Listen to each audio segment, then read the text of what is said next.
नारद उवाच प्रणम्य शिरसा देवं गौरीपुत्रं विनायकं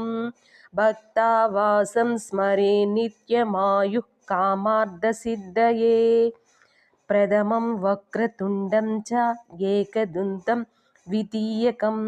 तृतीयं कृष्णपिङ्गाक्षं गजवक्त्रं चतुर्दकं लम्बोदरं पञ्चमं च षष्ठं विकटमेव च सप्तमं विघ्नराजं च धूम्रवर्णं तदाष्टमम् नवमं पालचन्द्रं च दशमं तु विनायकम् एकादशं गणपतिं द्वादशं तु गजाननं द्वादशैतानि नामानि त्रिसन्ध्यं यः पठेन्नरः न च विघ्नभयं तस्य सर्वसिद्धिकरं परम् विद्यार्थी लभते विद्यां धनार्थी लभते धनं पुत्रार्थी लभते पुत्रान् मोक्षार्थी लभते गतिम् जपेत् गणपतिस्तोत्रं षड्भिर्मासैः फलप्लभेत् संवत्सरेण सिद्धिं च लभते नात्र संशयः अष्टभ्यो ब्राह्मणेभ्यश्च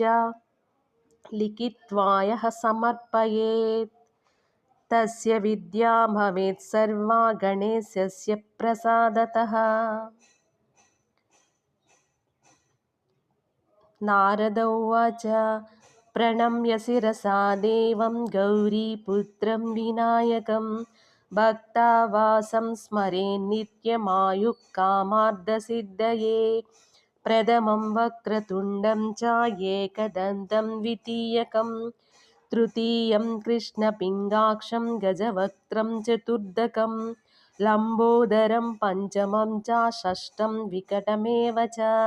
सप्तमं विघ्नराजं च धूम्रवर्णं तदाष्टमम् नवमं बालचन्द्रं च दशमं तु विनायकम् एकादशं गणपतिं द्वादशं तु गजाननं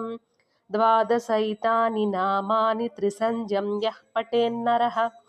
न च विघ्नभयं तस्य सर्वसिद्धिकरं परं विद्यार्थी लभते विद्यां धनार्थी लभते धनं पुत्रार्थी लभते पुत्रान् मोक्षार्थी लभते गतिम्